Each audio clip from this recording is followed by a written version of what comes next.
नमस्कार, ABP news पर हाजिर हूं मैं रुमाना इसार खान। इस वक्त की बड़ी खबर, बड़ी कवरेज पर जो आपका चैनल बना हुआ है वो समरकंद से आ रही है, जहां मोदी का महामिशन जारी है और इसी के तहत प्रधानमंत्री नरेंद्र मोदी की इस वक्त रूस के राष्ट्रपति व्लादिमीर पुतिन के साथ मुलाकात चल रही है। पिछले 25 मिनट से ये बातचीत जो दोनों नेताओं के बीच जारी है और महत्वपूर्ण इसलिए हो जाता है क्योंकि न सिर्फ हिंदुस्तान, न सिर्फ रूस, न सिर्फ एससीओ के जो सदस्य देश हैं, बल्कि अमेरिका की नजर भी इस मुलाकात पर है। और वो इसलिए क्योंकि युद्ध के बाद जो रूस यूक्रेन का युद्ध हुआ उसके बाद भारत ने तटस्थता अपनाई, रूस की एक बार भी निंदा नहीं की और ना ही अमेरिका के दबाव में हिंदुस्तान आया।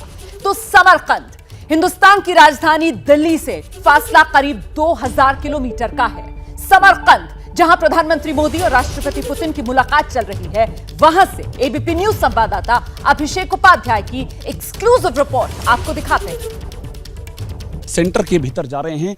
ये कांग्रेस का सेंटर है जहां पर एससीओ समिट हुई है।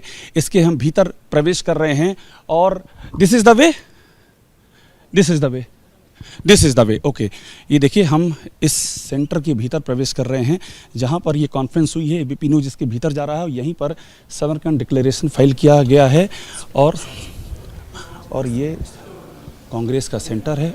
ओके, तो समरकंद डिक्लेरेशन में सबसे अहम बात ये हुई है कि सीधी चेतावनी दी गई है उन देशों को जो कि एक तरफा प्रतिबंध लागू करते हैं और ये चेतावनी वेस्ट को है, अमेरिका को है। ये देखिए, ये उसकी गैलरी है, यहाँ पर हम मौजूद हैं और ये अंदर का एक्सक्लूसिव तस्वीरें आप यहाँ पर देख रहे हैं। कैमरा अभी इसके आगे हमको बंद करना पड़ेगा क्योंकि यहाँ सिक्योरिटी के प्रोटोकॉल हैं, लेकिन हम आपको एक्सक्लूसिव तस्वीरें दिखा रहे हैं। ये कांग्रेस के सेंटर की, जहाँ पर सारे देशों के एससीओ के जो डायलॉग पार्टनर इकट्ठा हुए, जहाँ पर हेड ऑफ स्टेट इकट्ठा हुए एससीओ के, और जहाँ पर ऑब्जर्वर स्टेट इकट्ठा हुए और यहाँ से वेस्ट को क्लियर मैसेज दिया गया है। ये आप उस जगह की तस्वीरें, पहली एक्सक्लूसिव तस्वीरें एबीपी न्यूज़ पर आप देख रहे हैं और ये अपने आप में एक बड़ा संदेश है वेस्ट के लिए जो एससीओ से निकला है। मनोज कुमार के साथ अभिषेक उपाध्याय, एबीपी न्यूज़, समरकंद। तो आपने समरकंद से तस्वीरें देखी उस एससीओ सेंटर की जहां पर यह मुलाकात हुई, ये शिखर बैठक हुई। लेकिन बहुत महत्वपूर्ण हो जाती है समरकंद में चल रही बीते 25 मिनट से वो मुलाकात जो 10 महीने बाद हो रही है, यानी भारत के प्रधानमंत्री नरेंद्र मोदी और रूस के राष्ट्रपति व्लादिमीर पुतिन की यह मुलाकात। और मैं एम्बेसडर नाम्बियार आपसे जानना चाहूंगा, प्रधानमंत्री की यह मुलाकात, रूस यूक्रेन युद्ध बीते 6 महीनों से जारी है, 7-8 महीनों से जारी है, लेकिन इसका समाधान नहीं निकल रहा है। ऐसे में प्रधानमंत्री मोदी की मुलाकात के अंदर क्या उनकी कोई भूमिका हो सकती है? क्या इस मामले को सुलझाने की कोई भूमिका प्रधानमंत्री मोदी अदा कर सकते हैं? अगर ये ऐसा कोई प्रस्ताव प्राइम मिनिस्टर मोदी करना चाहे तो भी वो उनके साथ पहले प्राइवेटली बात करके ये जांच करेंगे। ये नहीं, ये पब्लिकली तो इंडिया को इस स्थिति में, इस सर्कमस्टेंसेस में पब्लिकली कुछ कहना ठीक नहीं होगा मेरे ख्याल से। बिल्कुल, तो इस समय सार्वजनिक रूप से नहीं होगा, लेकिन अंतर्राष्ट्रीय राजनीति में, कूटनीति में बहुत सारी चीजें जो हैं वो पर्दे के पीछे। जी, इस वक्त की बड़ी खबर ब्रेकिंग न्यूज सेंटर से आपको दे देते हैं। चीन के राष्ट्रपति हैं शी जिनपिंग, उन्होंने एससीओ की अध्यक्षता 2023 के लिए जो भारत को दी गई है उसकी जिम्मेदारी संभालने के लिए भारत को बधाई दी है। जिनपिंग ने कहा है कि चीन अगले साल शिखर सम्मेलन की मेजबानी में भारत का समर्थन करेगा। भारत 2022-23 के लिए एससीओ की अध्यक्षता संभालने जा रहा है। तो अगले साल एससीओ की यह समिट हिंदुस्तान में होगी, इसकी अध्यक्षता अगले साल भारत करेगा। तो 2022-23 के लिए भारत एससीओ की अध्यक्षता संभालने जा रहा है और उसी को लेकर चीन की तरफ से भारत को बधाई दी गई है। प्रणय, भारत को बधाई दी गई है और भारत को बधाई देना चीन की मजबूरी भी हो जाती है। इसलिए मजबूरी हो जाती है क्योंकि अगले साल भारत के पास न केवल एससीओ की अध्यक्षता होगी बल्कि G20 की भी अध्यक्षता होगी। और एम्बेसडर वोरा, मैं आपसे जानना चाहूंगा कि भारत ने इस समय जो संदेश दिया है, शी जिनपिंग से कोई मुलाकात नहीं हुई है, ऐसे में अगले साल शी जिनपिंग को भारत आना होगा, भारत को भी बुलाना होगा, तो कूटनीति में इसके क्या रास्ते निकलते हैं? ये बहुत लेकिन मैं आपको रोकना चाहूंगा, सबसे पहले जरा इस ग्राफिक्स को देख लेना चाहिए कि कोरोना की वजह से सप्लाई चेन मजबूत बने, ये चीन को संदेश प्रधानमंत्री मोदी ने अपने भाषण में दिया। साथ ही रूस को संदेश प्रधानमंत्री मोदी ने एससीओ की अपनी इस बैठक के अंदर दिया कि युद्ध की वजह से खाद्य संकट दुनिया में गहराया है, भारत इस संकट का सामना करने के लिए और समाधान देने के लिए तैयार है। यह प्रधानमंत्री मोदी के भाषण के महत्वपूर्ण बिंदु हम आपको बता रहे हैं कि किस तरीके से चीन को, पाकिस्तान को, रूस को उन्होंने संदेश दिया है। पाकिस्तान को उन्होंने संदेश दिया है कि ट्रांजिट कॉरिडोर का रास्ता नहीं रोका जाना चाहिए, क्योंकि भारत का अनुभव रहा है कि अफगानिस्तान को गेहूं की आपूर्ति करने में भी पाकिस्तान रोड़े की तरह बीच में अड़ा रहा और इसके कारण भारत का रास्ता रुकता रहा। लेकिन एम्बेसडर वोरा, जिस सवाल से को मैं आपसे पूछ रहा था कि ऐसे में जब ये ठंडी तस्वीरें आती हैं, मुलाकात नहीं होती है, बात नहीं होती है, तो अगले साल भारत के लिए भी मुश्किल, चीन के लिए भी मुश्किल, कैसे निकलेगा रास्ता? आज से लेकर अगले साल तक स्थिति बदल सकती है। आजकल बड़े डायनामिक एनवायरनमेंट में हम रहते हैं, आगे क्या होगा कोई नहीं कह सकता। जो दूरदर्शी लोग हैं वो भी इस तरह की प्रिडिक्शन नहीं कर पाते। लेकिन ये सही है, हमने उनके साथ बात नहीं की क्योंकि हमारा एक ही मुद्दा है। वो बार बार कहते हैं कि जो बॉर्डर इशू है उसको बैक बर्नर पर डालिए, बाकी चीज़ों पर बात करिए। हम कहते हैं बाकी चीज़ों को बैक बर्नर पर डालिए, बॉर्डर की बात करिए। चीन घबरा गया है। इतनी दृढ़ स्थिति, इतनी स्ट्रॉन्ग पोजिशन भारत ने उसके साथ पहले कभी नहीं ली, उसको मामलों ने बौखला गया है। इसीलिए मीटिंग नहीं हुई। मुबारक जरूर देगा क्योंकि अब हम चेयरमैन बनेंगे और हमने स्पष्ट कर दिया है कि हमारी प्रायोरिटीज अगले साल क्या होंगी। बाजरा की बात हुई है, फूड सिक्योरिटी की बात हुई, एनर्जी सिक्योरिटी की बात है, कनेक्टिविटी की बात, अब वो स्पेशल इकोनॉमिक जोन की भी बात हो रही है। लेकिन स्पेशल इकोनॉमिक जोन में हमेशा चाइना कंट्रोल करने की कोशिश करेगा। बस एक ही चीज है सर, अगर चाइना छोड़ देता है ये आइडिया कि दुनिया की जितनी संस्थाएं हैं, जितने संगठन हैं, जितनी ऑर्गेनाइजेशन है, सबको मैं डोमिनेट करूंगा, जिस दिन ये छोड़ देगा तो दुनिया उसको स्वीकार। बिल्कुल सर, मिडिल किंगडम सिंड्रोम जिसे कहा जाता है। मुझे लगता है कि प्रोफेसर राजीव रंजन से मैं जानना चाहूंगा, सर आप तो वहां पढ़ाते हैं शंघाई में, चीन आखिर इस मानसिकता को क्यों नहीं छोड़ पा रहा है कि वो दुनिया का सरबराह नहीं है, वो उसकी सेंट्रलिटी नहीं है, और चीन के अंदर इस संबंध को लेकर, भारत के साथ संबंध सुधारने को लेकर आखिर आप क्या पढ़ते हैं? सही कहा आपने, प्रश्न किया है ये कि सर आपको एक रोकना चाहूंगा, इस समय एक ब्रेकिंग न्यूज, बड़ी खबर इस वक्त की ब्रेकिंग न्यूज सेंटर से आप तक पहुंचाते हैं। और ब्रेकिंग न्यूज आपके टेलीविजन स्क्रीन पर अब समरकंद में किर्गिस्तान तजाकिस्तान की बातचीत। देखिए, आज सुबह हमने आपको बताया था किस तरीके से दोनों देशों में तनाव है, लेकिन अब खबर यह आ रही है कि वो जो युद्ध विराम है उस पर दोनों देशों में सहमति बनी हुई है। समरकंद में किर्गिस्तान तजाकिस्तान के बीच बातचीत हुई है। हम सीधे आपको लेकर चलते हैं, मेरे साथ मेरे सहयोगी अभिषेक उपाध्याय इस वक्त मौजूद हैं। अभिषेक से जानते हैं कि किर्गिस्तान तजाकिस्तान में सुबह जो खबर आई थी तनाव की, अब शाम होते होते बातचीत से रास्ता बनता हुआ दोनों देशों के बीच नजर आ रहा है। बिल्कुल, देखिए, और इसकी तस्वीर भी सामने आ गई है रोमाना, इस मुलाकात की तस्वीर। और ये मुलाकात जो है बहुत ही अहम है, क्योंकि ये मुलाकात कोई पहले से ऐसा तय नहीं था कि कोई ऐसी बायलैटरल होनी है किर्गिस्तान और तजाकिस्तान के राष्ट्राध्यक्षों के बीच में। लेकिन जो वहाँ पर स्थिति हुई बॉर्डर पर, और दोनों ही देशों ने दूसरे पर आरोप लगाया, उसके बाद यहाँ हुई। और हमारी जानकारी ये कि रूस ने उसमें अहम भूमिका अदा की है इस मीटिंग के होने में। और इस मीटिंग के साथ में सीज फायर पहले अनाउंस कर दिया गया था। सीज फायर अनाउंस होने के बाद ये मीटिंग हुई है, और महत्वपूर्ण इसलिए हो जाता है क्योंकि पड़ोस में ही आर्मीनिया अजरबैजान में जंग के हालात फिर से बन गए हैं। दोनों ही यहाँ पर डायलॉग पार्टनर, इसी तरह से तजाकिस्तान किर्गिस्तान, ये दोनों मेंबर स्टेट हैं, और इनके बीच में किस तरह से ये टकराव की नौबत आ गई थी, तो इन्हीं सब मद्देनजर में ये बातचीत हुई है। रूस का अहम किरदार है, और फिलहाल सीज फायर पर सहमति बन गई है। बिल्कुल, सीज फायर पर सहमति बन गई है। अभिषेक, किर्गिस्तान और तजाकिस्तान का तो मामला सुलझ गया, लेकिन भारत और चीन के बीच मामले और दरारें अभी भी बरकरार। जिस सवाल में आपसे पूछा था प्रोफेसर राजीव रंजन कि भारत और चीन के बीच मामला सुलझाने को लेकर आप क्या पढ़ते हैं, क्योंकि आप वहां पढ़ाते हैं। जी, जैसा कि आपने पहले पूछा था कि ये मिडिल किंगडम सिंड्रोम जो है वो क्यों नहीं छोड़ रहा चाइना, तो मुझे कहीं लगता है कि ये जो भौगोलिक, जो हम ग्लोबलाइज्ड वर्ल्ड में रह रहे हैं, जहाँ हम एक ध्रुवीय वर्ल्ड से हम बहु ध्रुवीय तरफ की बढ़ रहे हैं, तो वहाँ पे एक बहुत ही संकुचित मानसिकता को दिखाता है कि अगर आप अपने को सेंटर मानते हैं। मुझे लगता है कि अब जो है ये पूरे जो वर्ल्ड सिस्टम जो है वो एक बहुध्रुवीय व्यवस्था की तरफ बढ़ रहा है। तो कोई भी देश, वो चाहे अमेरिका हो या चाइना हो या रूस हो, वो कह नहीं सकता कि मैं एक ही वन पिलर जो है वो उस पर है। ये तो मेरा कहना है कि सारे देशों को, अब आपने देखा होगा कि सी जो है अपने मीटिंग में, अपने स्पीच में उन्होंने भी कहा है कि ये मल्टीपोलैरिटी की तरफ बढ़ेंगे, लेकिन कितना हकीकत में इस तरफ बढ़ेंगे ये देखने वाली बात होगी। दूसरा आपने प्रश्न किया है कि भारत और चीन का जो ये सीमा विवाद है वो क्यों नहीं सुलझ रहा है, और उस मामले में पहले एम्बेसडर बोहरा साहब ने कहा है कि जब नेक्स्ट ईयर जब भारत जो आगवानी करेगी G20 की और SCO की, उस समय जो है अगर शी जिनपिंग और मोदी अगर यही हालात रहे तो कैसे हम उनको स्वागत करेंगे और कैसे वो मुंह दिखाने लायक रहेगा। तो मुझे कहीं ना कहीं लगता है कि जैसा उन्होंने कहा कि ये एक साल में ये बहुत डायनामिक वर्ल्ड है, उसमें बहुत सारे चेंजेस आ सकते हैं। तो और इसी देखते हुए आपको ये भी समझना होगा कि जो ये गालवान में जो डिसएंगेजमेंट हुआ है वो कहीं ना कहीं इसी दिशा की तरफ बढ़ता हुआ है। बिल्कुल प्रोफेसर राजीव रंजन, निश्चित रूप से ये घाव जो हैं वो आसान नहीं है, छोटे नहीं है। बड़ी खबर इस वक्त ब्रेकिंग न्यूज आपको दे देते हैं। शी जिनपिंग और पुतिन की तरफ से एशियाई देशों के नेताओं से अपील की गई है। समरकंद में पुतिन और जिनपिंग ने यह अपील की है एशियाई नेताओं से कि वर्ल्ड ऑर्डर बदलें। एशियाई देशों से जिनपिंग और पुतिन की यह अपील, पश्चिम के प्रभाव से निकलें एशिया के देश, वर्ल्ड ऑर्डर बदलें। ये बेहद महत्वपूर्ण हो जाता है इस लिहाज से क्योंकि अमेरिका इसी ओर टिकटिकी लगाकर इंतजार कर रहा था कि आखिरकार SCO की इस बैठक से क्या निकलता है, और वहां पर यह संदेश जो पुतिन और जिनपिंग की तरफ से दिया जा रहा है। बिल्कुल, पुतिन और जिनपिंग की तरफ से यह संदेश देने की कोशिश हो रही है कि एक नई वैश्विक व्यवस्था बनाने की जरूरत है, एक नया वर्ल्ड ऑर्डर बनाने की जरूरत है। लेकिन कैसे बनेगा यह वर्ल्ड ऑर्डर, इसको लेके सबकी अलग अलग राय है और हम कोशिश करेंगे कि इस वर्ल्ड ऑर्डर को लेकर टिप्पणी लें। अनिल आजाद पांडे हमारे साथ जुड़ गए हैं, चीन में को अच्छे से जानते हैं, परखते हैं। इस वर्ल्ड ऑर्डर को लेकर चीन का आइडिया क्या है पांडे जी?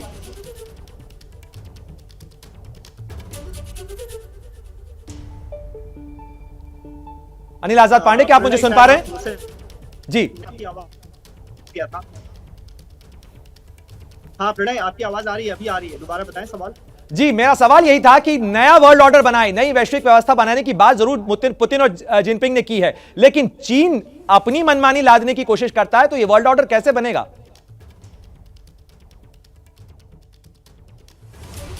देखिए, जहां तक प्रणय आप क्या समझते हैं कि रूस और यूक्रेन के बीच जो युद्ध हुआ और उसके बाद रूस को जो अलग थलग किया गया, उसके बाद जो है चीन और रूस तो पहले से करीब है, और खास तौर पर इस दौरान चीन की ओर से पूरी कोशिश की गई है कि वो रूस के साथ रहे, और ऐसे में एक नया तरह का वर्ल्ड ऑर्डर जो दिख रहा है। अभी आप देख सकते हैं जो SCO की बैठक हो रही है उसमें भी आपके पाकिस्तान से लेकर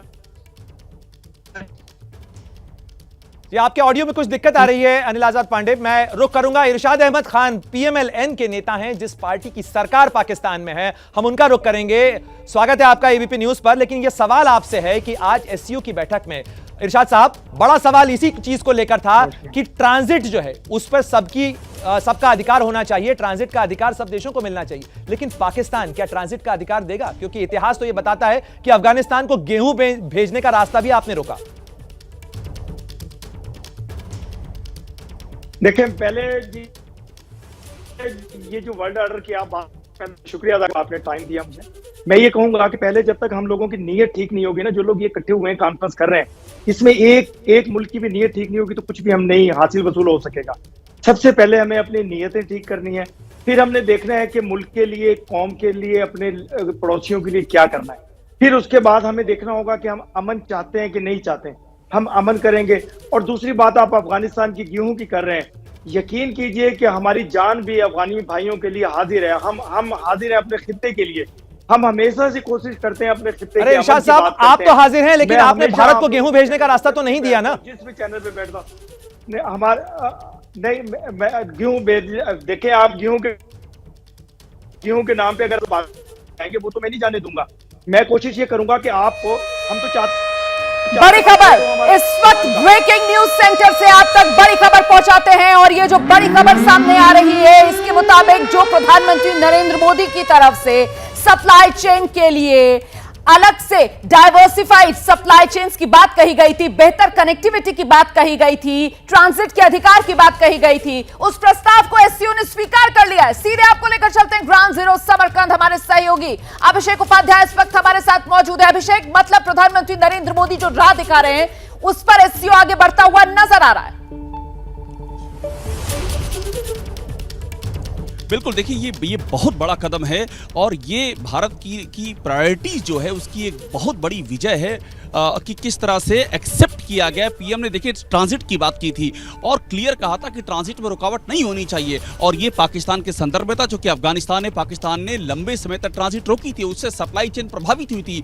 एससीओ की बैठक में क्लियर ये हो गया है कि सप्लाई चेन मेंटेन करने के लिए एससीओ बाकायदा कदम उठाएगा, कि स्ट्रक्चर बनाएगा और खुद उज्बेकिस्तान के विदेश मंत्री ने, चूंकि उन्होंने प्रेस कॉन्फ्रेंस की है, उन्होंने इस बात का ऐलान किया। देखिए अब इस बस के जरिए हम इस कैंपस का सफर कर रहे हैं, क्योंकि अभी हम कांग्रेस के दफ्तर में थे और कांग्रेस के दफ्तर से अब हम यहाँ निकल रहे हैं। आप तस्वीर देखिए, ये उस कैंप, ये पूरे आपको एक्सक्लूसिवली दिखा रहे हैं ये पूरा कैंपस, जहां पर मीटिंग हुई है, जहां पर कॉन्फ्रेंस हुई है, जहां पर कांग्रेस है और जहां पर ठहरे हुए हैं तमाम देशों के राष्ट्राध्यक्ष। एक यहाँ वो भी आपको होटल देखेगा जहां पीएम मोदी ठहरे हुए हैं, जहां राष्ट्रपति पुतिन ठहरे हुए हैं, जहां पर चीन के राष्ट्रपति ठहरे हुए हैं। तो ये एग्जैक्टली हम इस बस के जरिए इसका सफर कर रहे हैं और समरकंद डिक्लेरेशन जो अडॉप्ट किया गया है उसमें भी हमें भारत की छाप दिखाई पड़ रही है। लेकिन सबसे जो महत्वपूर्ण है वो है सप्लाई चेन का मामला। सप्लाई चेन में बाकायदा प्रस्ताव को एक्सेप्ट किया गया है एससीओ की ओर से और कहा गया है कि इसको मेंटेन किया जाएगा और ये भारत की बड़ी जीत है। और आप देखिए सुबह से हम जो बात कर रहे हैं कि जो भारत की प्राथमिकताएं हैं, पीएम मोदी जिस बात को अंडरलाइन कर रहे हैं उसको एससीओ एक्सेप्ट कर रहा है, उसको अडॉप्ट कर रहा है और इस बस से पूरी तस्वीर आपको यहाँ की दिखाई दे रही है। बिल्कुल अभिषेक, मुझे लगता है यहां पर वो कहते हैं ना कि अंदाज़े बयां, जिस अंदाज में प्रधानमंत्री नरेंद्र मोदी की तरफ से यह बात एससीओ के देशों के सामने रखी गई, जिस तरीके से प्रधानमंत्री नरेंद्र मोदी की तरफ से आईना दिखाते हुए यह डाइवर्सिफाइड सप्लाई चेन्स का जिक्र किया गया कि साहब युद्ध की वजह से, कोरोना महामारी की वजह से जो सप्लाई चेन्स थी वो प्रभावित हुई हैं। दुनिया के सामने अभूतपूर्व ऊर्जा और खाद्यान्न का संकट है और उसको अगर दूर करना है तो डाइवर्सिफाइड सप्लाई चेन्स, ट्रांजिट का अधिकार, ये वो तमाम बातें जो अपने संबोधन में प्रधानमंत्री नरेंद्र मोदी ने कही। और इसीलिए प्रणय, मुझे लगता है वॉर रूम में मेहमानों के साथ आपको इस पर और चर्चा करनी चाहिए। प्रधानमंत्री नरेंद्र मोदी ने जो समस्या के लिए समाधान सुझाया उस पर अब एससीओ के देशों ने मोहर लगा दी। बिल्कुल रोमाना, इस पर जरूर बात होनी चाहिए क्योंकि यह भारत की महत्वपूर्ण दलील है। क्योंकि एम्बेसडर वोरा और एम्बेसडर नाम्बियार, मैं देख रहा था कि इस पर जब भी हम चर्चा कर रहे थे आपकी जो नॉडिंग थी वो बताती थी कि कितना सहमत हैं आप इस पूरी दलील से कि सप्लाई चेन रेजिलियंस भारत किस तरीके से दुनिया का विकल्प हो सकता है। जो बात प्रधानमंत्री मोदी ने कही, आज एससीओ के डिक्लेरेशन में जो चीज सामने आई, क्या मायने इसके निकाले जाए और क्या यह चीन को सीधा संदेश है? ये जो सप्लाई चेन डाइवर्सिफिकेशन का जो प्रस्ताव है, इसके एक्सेप्टेंस से ये साबित होता है कि प्रिंसिपल में अब कोई किसी डबल डिफरेंस नहीं हो सकता। लेकिन जैसे कहा गया था, नीयत की बात है। अब नीयत साफ होगी, जिनका सप्लाई चेन में जो बाधा करेंगे, जो बाधा नहीं करेंगे। बिल्कुल, मुझे लगता है एम्बेसडर वोरा एक छोटा सा कमेंट आप भी इसके ऊपर अगर जोड़ना चाहें कि सप्लाई चेन रेजिलियंस जिसकी बात भारत कह रहा है कि अब किसी एक देश की दादागिरी, किसी एक देश पर निर्भरता खत्म करनी होगी, सप्लाई चेन रेजिलियंस यही बताता है। चीन ने जब अपनी इस वक्त बड़ी खबर ब्रेकिंग न्यूज सेंटर से एक बार फिर से आपको समरकंद से इस वक्त की बड़ी खबर दे देते हैं। जानकारी जो सामने निकल कर आ रही है वो हाई प्रोफाइल मीटिंग जिस पर पूरी दुनिया की नजरें हैं, प्रधानमंत्री मोदी और व्लादिमीर पुतिन रूस के राष्ट्रपति की मुलाकात, अभी भी बातचीत जारी है। 40 मिनट हो चुके हैं। पिछले करीब 40 मिनट से दोनों नेता एक दूसरे से बातचीत कर रहे हैं। पुतिन से पहले तुर्की के राष्ट्रपति अर्दवान से प्रधानमंत्री नरेंद्र मोदी की मुलाकात हुई है और इस वक्त वो high profile meeting, PM Modi और राष्ट्रपति रूस के व्लादिमीर पुतिन की मुलाकात, जिस पर पूरी दुनिया की निगाहें हैं, अमेरिका समेत। समरकंद में जारी है मोदी पुतिन की मुलाकात। इस वक्त की बड़ी खबर, वो मुलाकात जिस पर पूरी दुनिया की निगाहें हैं, खासतौर से अमेरिका की, और अमेरिका यकीनन परेशान इस मुलाकात को लेकर। पिछले 55 मिनट से ये बातचीत चल रही है प्रधानमंत्री नरेंद्र मोदी और रूस के राष्ट्रपति व्लादिमीर पुतिन के बीच। कई मुद्दों को लेकर दोनों देशों के बीच चर्चा चल रही है और अगली बैठक और भी ज्यादा महत्वपूर्ण है। आगे प्रधानमंत्री नरेंद्र मोदी को ईरान के राष्ट्रपति इब्राहिम रईसी से मुलाकात करनी है। आगे प्रधानमंत्री नरेंद्र मोदी को उज्बेकिस्तान के राष्ट्रपति शफकत से भी मुलाकात करनी है और इससे पहले प्रधानमंत्री नरेंद्र मोदी तुर्की के राष्ट्रपति अर्दवान से मुलाकात कर चुके हैं। तो ये द्विपक्षीय वार्ता जो इन नेताओं के बीच हुई है और इस वक्त प्रधानमंत्री नरेंद्र मोदी की मुलाकात जारी है रूस के राष्ट्रपति व्लादिमीर पुतिन के साथ। सीधे आपको लिए चलते हैं ग्राउंड जीरो से। हमारे सहयोगी अभिषेक उपाध्याय लगातार पल पल का अपडेट हम तक पहुंचा रहे हैं। 55 मिनट हो गए हैं अभिषेक, अभी तक बातचीत जारी पीएम मोदी और पुतिन के बीच। यकीनन ये दोस्ती का दम दोनों नेताओं के बीच, जो बातचीत का ये दौर लंबा खिंच रहा है। बिल्कुल रोमाना, ये लंबा दौर खिंच रहा है और मैं आपको जगह दिखा दूं। एग्जैक्टली हम उस होटल के सामने खड़े हैं जहां मुलाकात हो रही। मनोज दिखाइएगा, आपके सामने दिख रहा है ये समरकंद रीजेंसी, जो सामने वाली इमारत है। इसी इमारत में ये मीटिंग चल रही है और मीटिंग को काफ़ी वक्त हो गया है और उसमें उसके देखिए उसके निहितार्थ हैं। ये ऐसे नहीं है इकलौती पीएम मोदी की राष्ट्रपति पुतिन के साथ इकलौती जो मीटिंग थी जिस पर कि इस समिट के पहले से मोहर लगी थी कि ये होकर के रहेगी। चीन के साथ डाइसी थी, वो नहीं हुई। ईरान के साथ होगी कि नहीं होगी ये उस समय क्लियर नहीं था, लेकिन पहले से ही रूस की ओर से क्लियर कहा जा रहा था कि ये तो मीटिंग होनी है और ये मीटिंग तय है। उसका शेड्यूल भी जारी कर दिया गया था पहले से ही रूस की ओर कि आज के दिन ही ये मीटिंग होगी और इसी प्रोग्राम के मुताबिक हुई है। और रूस और भारत की मीटिंग देखिए बहुत महत्वपूर्ण है। दो बड़ी वजह है। पहली वजह है आर्थिक वजह यह कि भारत ने तमाम अमेरिकी प्रतिबंधों और वेस्ट की चेतावनियों को दरकिनार करते हुए रूस के साथ में यूक्रेन युद्ध के बावजूद जो है आर्थिक संबंध वैसे ही बनाए रखे हैं। वहां से तेल खरीदा है, तो एक बड़ी साझेदारी का ये संकेत है। दूसरा, सामरिक मोर्चे पर बिल्कुल अभिषेक, जो रणनीति है वो एग्जैक्टली क्लियर है कि वो किसी से अलाइन नहीं हो रहा है, वो किसी खेमे में नहीं खड़ा हो रहा है। तो दोनों ही लिहाज से रूस के लिए भारत के साथ साझेदारी बहुत महत्वपूर्ण हो जाती है। एक पुराना अतीत भी साथ है। जी अभिषेक, जो पॉइंट्स हैं इस मुलाकात के अंदर, आखिर क्या बातचीत के मुद्दे लेके प्रधानमंत्री मोदी इस टेबल पर पहुंचे हैं होंगे और साथ ही रूस के राष्ट्रपति व्लादिमीर पुतिन 10 महीने बाद ये मुलाकात हो रही है और मुझे लगता है कि हमारे साथ जो खास मेहमान हैं पूर्व राजनयिक के लंबा अनुभव रखते हैं एम्बेसडर विजय नाम्बियार। 10 महीने बाद ये मुलाकात होती है, 55 मिनट हो चुके हैं, यानी करीब करीब 1 घंटा हो चुका है। क्या ऐसी महत्वपूर्ण बात है और क्या बड़े टेक अवेज की उम्मीद की जा सकती है इस मीटिंग से?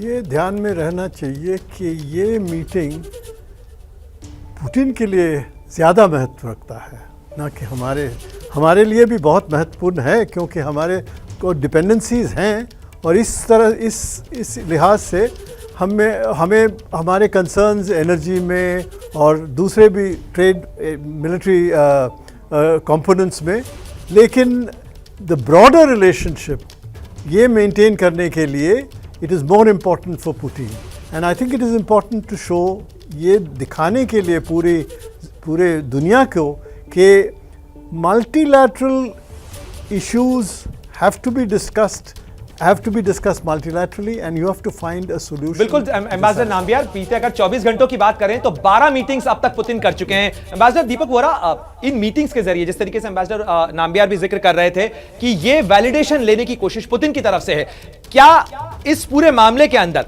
जिस तरीके से पुतिन करते हुए नजर आ रहे हैं, भारत का साथ पुतिन को मजबूती देता है? बिल्कुल देता है, क्योंकि अब भारत को बहुत लोग कहते हैं स्विंग स्टेट है, जिसकी तरफ भारत जाएगा उसका पलड़ा भारी हो जाता है। तो हम लोग, आप बात कर रहे थे नॉन अलाइनमेंट को छोड़ दिया, मल्टी अलाइनमेंट की। नहीं सर, भारत इस समय इंडिया अलाइंड है। जो हमारे हित में होगा हम वही करेंगे, सोच समझ के करेंगे। हमारे पास एम्बेसडर विजय नाम्बियार जैसे बहुत ही वरिष्ठ डिप्लोमेट्स हैं जो गाइड करते हैं सरकार को, और हम वही डिसीजन लेंगे जो हमारे हित में होगा। पुतिन से हम बात कर रहे हैं, हमारी कोई दुश्मनी नहीं है सर। चाणक्य कह गया था दुश्मन का दुश्मन मेरा दोस्त। कब कह गया था कि दोस्त का दुश्मन मेरा दुश्मन? हमारी दुश्मनी नहीं है सर उनके साथ। और ये जो लंबी मीटिंग चल रही है, बहुत सी बातें होंगी, एनर्जी पे होगी, डिफेंस पे होगी, बहुत से एरियाज में होगी, कल्चरल कोऑपरेशन, एजुकेशन, ये दो दुनिया में जो नया ऑर्डर आ रहा है। फाइनली सर, वर्ल्ड ऑर्डर का आपने शुरू में कहा था कि एक नया वर्ल्ड ऑर्डर आ रहा है सर। मुझे लगता है, मुझे डर भी लगता है, फर्स्ट वर्ल्ड वॉर में 4 उसके कॉजेज थे जिनको हम मीना कहते हैं। लड़की का नाम नहीं है Meena. Militarism, imperialism, nationalism, alliances, वही चारों चीजें आज हम देख रहे हैं। तो मुझे तो डर लगता है कहीं फिर से कुछ गड़बड़ ना हो जाए। बिल्कुल, तो ये गड़बड़ का डर भी है, लेकिन नई संभावनाओं के दरवाजे भी खोलने हैं। निश्चित रूप से ये तमाम जो चुनौतियां हैं ये प्रधानमंत्री मोदी के सामने भी होंगी, और यही पहलू लेकर, यही चीजें लेकर वो समरकंद पहुंचे हैं, जहां पर उन्होंने न केवल अपना नजरिया साफ किया बल्कि कई द्विपक्षीय मुलाकातें जो बहुत सारी चीजें भी तय करेंगी। लेकिन मैं चाहूंगा कि इस पूरे मामले के ऊपर अनिल आजाद पांडे जो शंघाई से हमारे साथ हैं, अनिल आजाद पांडे, आपसे ये जानना चाहेंगे कि चीन से मुलाकात नहीं होती है। शी जिनपिंग के लिए भी तो कहीं ना कहीं इस चीज को लेकर दबाव होगा कि भारत जैसे पड़ोसी के साथ अगर बात बिगड़ रही है, उन्हें अपनी पार्टी कांग्रेस के सामने भी तो जवाब देना है। देखिए प्रणय, जहां तक पार्टी कांग्रेस की बात है वो अगले महीने होने वाली है और यहाँ पर भी मैंने कुछ लोगों से बात की, उनको भी थोड़ा आश्चर्य हुआ मोदी और शी की मुलाकात नहीं हो पाई। शायद यहाँ पर लोगों को उम्मीद थी कि हाल के दिनों में जिस तरह से संबंध थोड़ा पटरी पर आते दिख रहे थे और अभी डिसएंगेजमेंट भी यहाँ पर हुआ था LAC पर, तो उसके बाद थोड़ा संभावना नजर आ रही थी। लेकिन अब ऐसे में ऐसा लग रहा है कि शायद दोनों नेताओं ने तय किया हुआ था कि उन्होंने बातचीत नहीं करनी है। हालांकि उन्होंने मंच शेयर किया था जो आपके चैनल पर भी बार बार दिखाया गया जब साथ साथ थे, लेकिन उनकी जो द्विपक्षीय वार्ता है, जो उनकी बायलैटरल टॉक है जैसी कि मोदी की हो रही है, लेकिन इसमें सबसे अहम चीज देखनी है कि एक और हम देख रहे हैं पुतिन और भारत के संबंध बहुत अच्छे हैं, दूसरी ओर भारत चीन और पुतिन के संबंध भी, शी जिनपिंग और पुतिन के रिश्ते भी बहुत अच्छे हैं और खास तौर पर हम देख रहे हैं भारत और ईरान के रिश्ते ठीक अच्छे हैं और वहीं चीन की भी कोशिश है कि ईरान उसके साथ रहे। तो हम ये समझना होगा कि एक तरह से नया ऑर्डर जो बन रहा है उसमें शायद कहीं भारत और चीन भविष्य में साथ ना आ जाएं और थोड़ा नजदीक ना आ जाए, मुझे ऐसा लगता है।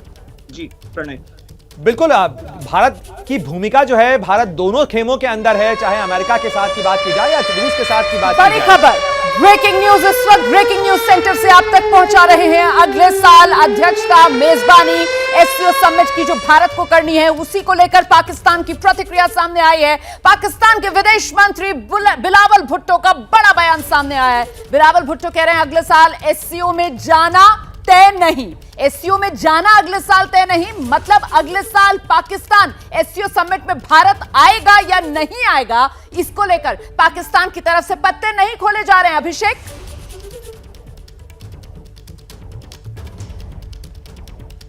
बिल्कुल, देखिए पाकिस्तान की ओर से पत्ते इसलिए भी नहीं खोले जा रहे हैं क्योंकि हम जो बात बार बार कह रहे हैं कि पाकिस्तान इस SCO समिट में हम जो कुछ भी देख रहे हैं, डिलिब्रेशन देख रहे हैं, जो पाकिस्तान का एक्शन देख रहे हैं, रोमाना, उस सब का सीधा इंटरनल कनेक्शन पाकिस्तान की घरेलू राजनीति से है। पाकिस्तान को एक एक बात यहाँ जो कुछ हो रही है, जो आप सोचिए कि गवर्नमेंट ऑफ पाकिस्तान के ऑफिशियल हैंडल से ट्वीट की गई वहाँ के प्रधानमंत्री शहबाज शरीफ और राष्ट्रपति पुतिन की तस्वीरें, और उसे कहा गया कि पिक्चर ऑफ द मोमेंट है, यानी कि कैसी कितनी नॉर्मल बातचीत का बीच में छोटा सा एक क्षण था, वो फोटो ट्वीट की गई। तो उनकी स्थिति आप समझिए, वो यहाँ पर एक एक फोटो जो आती है नेताओं की, आमतौर पे आ जाती है आपस में जब मिलते हैं बातचीत की, उसको वो एज ए प्राइस। बिल्कुल अभिषेक, पाकिस्तान की पूरी कोशिश अहमियत तलाशने की है और मुझे लगता है कि इस वक्त हमें बात करना चाहिए। हमारे साथ इरशाद अहमद खान PMLN के नेता हैं, उनके ही पार्टी के प्रधानमंत्री हैं शहबाज शरीफ। इरशाद अहमद खान साहब, जिस तरीके से पाकिस्तान के प्रधानमंत्री को लेकर आपके यहाँ विपक्ष की पार्टी, इमरान खान की पार्टी जो है वो सवाल उठा रही है, टिप्पणियां कर रही है, और दूसरी तरफ आप देख रहे हैं कि किस तरीके से इस मामले को लेकर बिलावल भुट्टो कह रहे हैं कि वो SCO में नहीं आएंगे। अदावत इस लेवल तक आप ले जा रहे हैं कि रीजनल ऑर्गेनाइजेशन में बायकॉट करेंगे। सॉरी, आप हमेशा जो है ना नेगेटिव सोच रखते हैं। उन्होंने कहा कि देखेंगे जब वक्त आएगा, वक्त के साथ साथ ये आपको क्या पता है कि SCO हो सकेगी अगले साल। आप ये देखिए, टाइम आने दीजिए, इंशाल्लाह हो सकता है हम एक दूसरे पे खून निछावर कर रहे हो उस वक्त आपका प्रधानमंत्री चेंज हो चुका हो, हमारा भी वजीर आजम मियां मोहम्मद नवाज शरीफ साहब तशरीफ ला चुके हो, क्योंकि वजीर आजम अगले आने वाले नवाज शरीफ साहब हैं, वो आ चुके होंगे। तो इंशाल्लाह आपसे तो जब इतनी संभावनाएं खुली हुई हैं इरशाद साहब, तो फिर इनकार से शुरुआत क्यों? बिलावल भुट्टो जरदारी साहब ने कहा है, उन्होंने वक्त के लिए इनकार नहीं किया। उन्होंने कहा जी तो देखेंगे, तो ठीक कहा उन्होंने। भाई मालूम है कि हम कल तक जिंदा होंगे, तब्दील होंगी, वक्त के साथ साथ बात तब्दील होगी। हो सकता है कि ये चेंज ही हो जाए, सारा सिनेरियो चेंज हो जाए। देखिए, सिनेरियो तो हमेशा चेंज हो सकता है, लेकिन हमेशा आप उम्मीद के साथ बात करते हैं। अगर आप बात बनाना चाहते हैं, सुधारना चाहते हैं, तो फिर बात बनाने की होती है। मुझे लगता है कि एम्बेसडर दीपक वोरा, आप अगर इस पे कुछ कमेंट करना चाहें, क्योंकि जिस तरीके से बिलावल भुट्टो की तरफ से ये कहना, अचानक से भारत के पास प्रेसिडेंसी आई नहीं कि बिलावल भुट्टो ने कह दिया कि अभी जाना तय नहीं है। ऑब्सेसिव कंपल्सिव डिसऑर्डर, भारत जो करता है भले ही दुनिया के हित में करता है, पाकिस्तान उसकी मुखालफत करेगा। इसको हम क्लियरली कहते हैं कि ये एक मैनिक डिप्रेशन है। अभी हम प्रेसिडेंट बने नहीं है, जैसा आपने कहा है। हमने क्या एजेंडा होगा वो बताया है, कनेक्टिविटी का होगा, मेडिसिन का होगा, हेल्थ का होगा, ये होगा, फूड सिक्योरिटी, एनर्जी सिक्योरिटी। ये शुरू से ही मुखालफत शुरू कर, कहने की क्या ज़रूरत है? या तो उस बच्चे के पास एक्सपीरियंस नहीं है, या फिर उसको किसी ने कहा है कि भाई ये जाके बोल दे, वो बोल देता, और वो भी टूटी फूटी उर्दू में। तो मेरा कहने का ये है सर, सिर्फ सीधी सी बात है कि अगर आपको इंटरनेशनल अफेयर्स नहीं आते, मुंह बंद रखिए। अंग्रेजी की कहावत है, it is better to keep your mouth shut and be thought a fool than to open it and remove all doubt. जाहिर तौर पर, और जैसे बिलावल भुट्टो कह चुके हैं, कहां पे टांग रही हैं इरशाद साहब, जिस तरीके से बिलावल भुट्टो, अगर वो विदेश मंत्री हैं, विदेश मंत्री डिप्लोमेसी संभालते हैं, डिप्लोमेसी के अंदर संभावनाओं पे बात होती है। लेकिन एक चीज पे मैं आपका कमेंट चाहूंगा कि ट्रांजिट को लेकर जो बात आज भारत के प्रधानमंत्री की तरफ से भी कही गई, आईसीओ के डिक्लेरेशन के अंदर अब साफ हुआ है कि ट्रांजिट की अहमियत है। आखिर पाकिस्तान रास्ता क्यों रोकता रहा इतने समय तक? सेंट्रल एशिया का ये दरवाजा तो बहुत पहले भारत के साथ खुल जाता, जुड़ जाता, अफगानिस्तान की भी मदद हो जाती।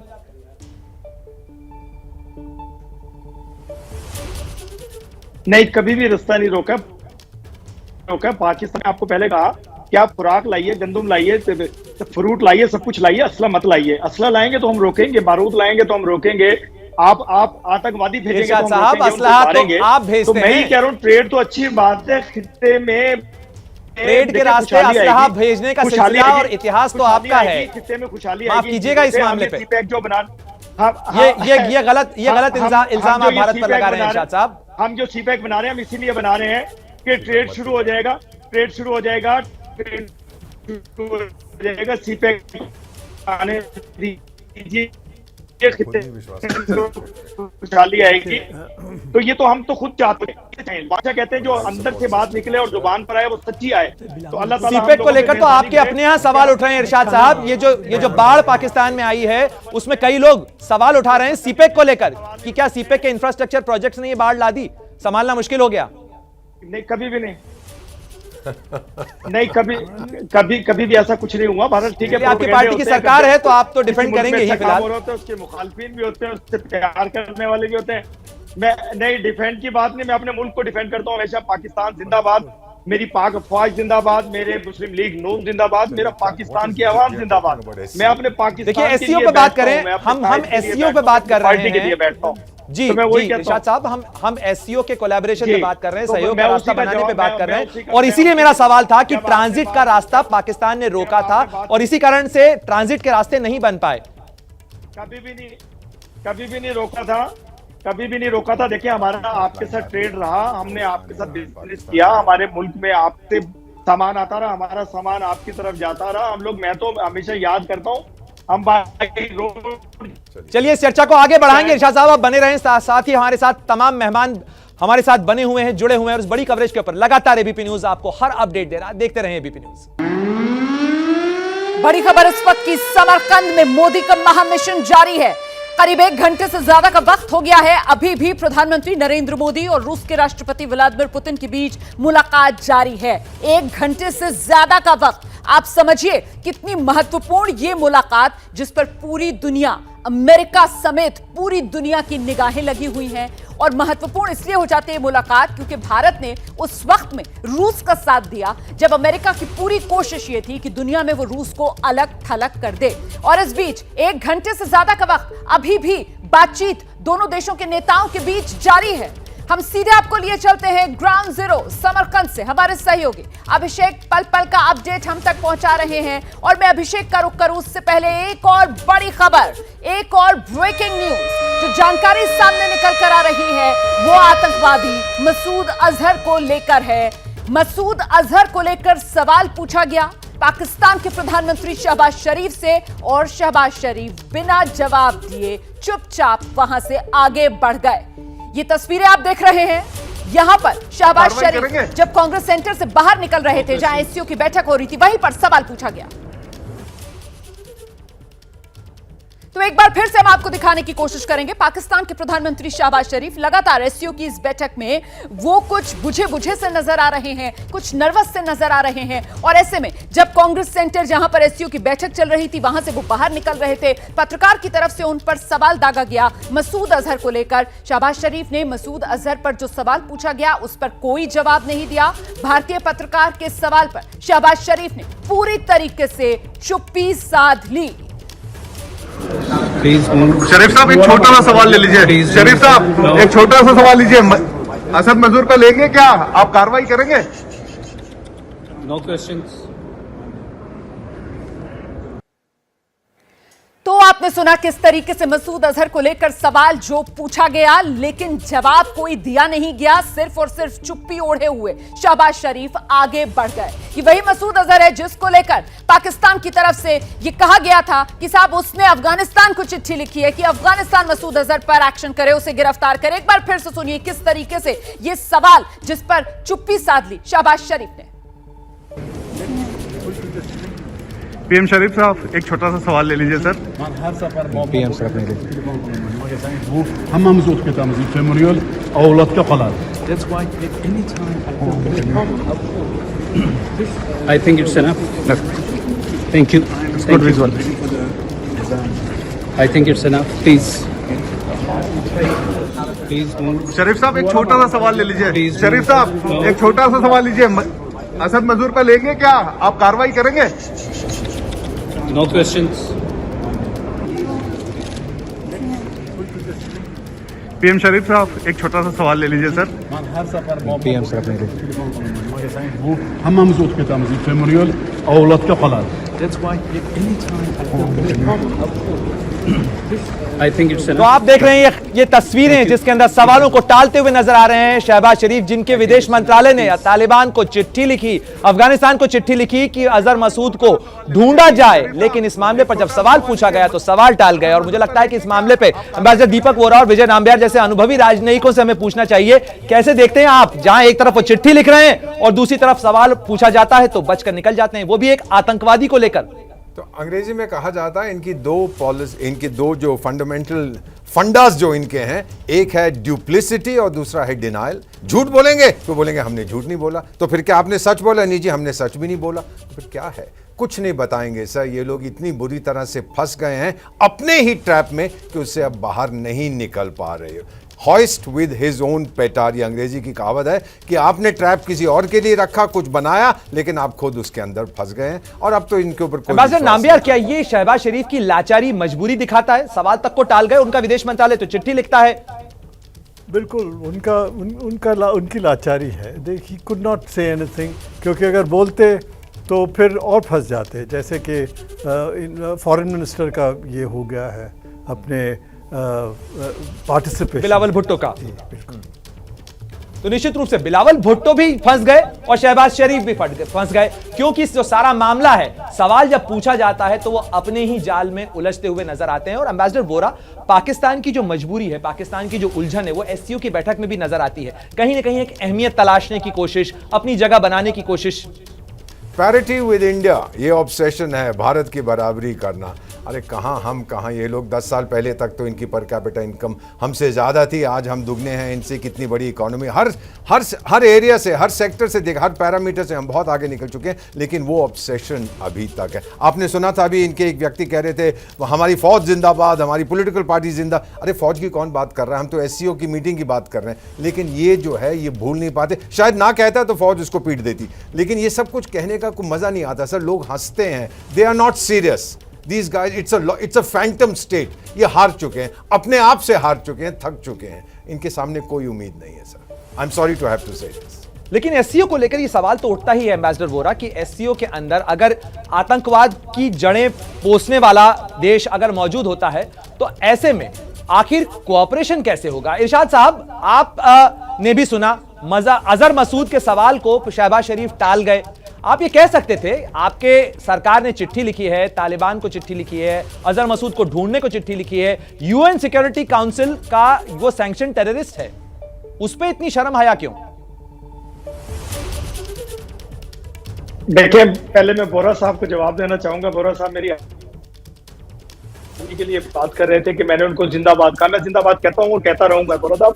और दूसरी बात यह है कि मैं किसी वजह से उनको जिंदाबाद कहा था जब आप लोगों ने सवाल ऐसा किया उसे जवाब देना मेरा फर्ज बनता था। दूसरी बात, मसूद अजहर, जब भी कोई सवाल का टाइम होता है वो सवाल का जवाब उसी वक्त दिया जाता है। एक मीटिंग कर रहे हैं लोग, देखें इतने कायदीन जा रहे हैं, इतने मुल्कों के सरबराज जा रहे हैं, उसमें हमारा रिपोर्टर आकर के सवाल करता है, भाई वो उनकी मीटिंग हो रही है, कोई खास बात कर रहे हैं इस वक्त, देखिए शहबाज शरीफ साहब को खास बात कर रहे हैं उनके साथ, पीछे से कोई आवाज देगा, पहले वो अपनी बात खत्म करेंगे फिर उसको। लेकिन आप क्योंकि प्रोपेगेंडा करते हैं अपने मीडिया के थ्रू, आप जो मर्जी बना लीजिए उस बात को कि जवाब नहीं दिया और ये कर दिया और वो कर दिया, ऐसा नहीं होता। जब भी कोई सवाल जवाब होता है, कोई प्रेस कॉन्फ्रेंस है, प्रेस कॉन्फ्रेंस में आप लोग बैठे होते, अगर मेरे देखिए इरशाद साहब, ये सवाल बेमानी इसलिए नहीं था क्योंकि rat regional anti terror structure जो है वो इसका हिस्सा है, लेकिन जाहिर तौर पर पाकिस्तान के हुक्मरान और पाकिस्तान के सियासतदानों की मजबूरी हो जाती है डिफेंड करना, क्योंकि उनकी अपनी बनाई हुई उलझन है। बहरहाल तमाम खास मेहमानों का हमारे साथ जुड़ने के लिए, चर्चा में भाग लेने के लिए बहुत बहुत शुक्रिया। लेकिन एबीपी न्यूज पर समरकंद में हो रही एससीओ की बैठक और प्रधानमंत्री मोदी के इस महामिशन की महा कवरेज लगातार जारी है। आप देखते रहिए एबीपी न्यूज। जैसे ही घड़ी का काटा दोपहर 2:30 पे आए, बबीता जी का दिल सास बहू साजिश के लिए मचल जाए। और ये है इनकी बहू, पूरे दिन ऑफिस की टेंशन हो जाए गॉन जब ये करें अपना फेवरेट शो फ्री टाइम पे ऑन। इनकी तरह आप भी देखिए अपना फेवरेट शो अपने टाइम पर और डाउनलोड कीजिए एबीपी लाइव ऐप अपने स्मार्ट टीवी पर।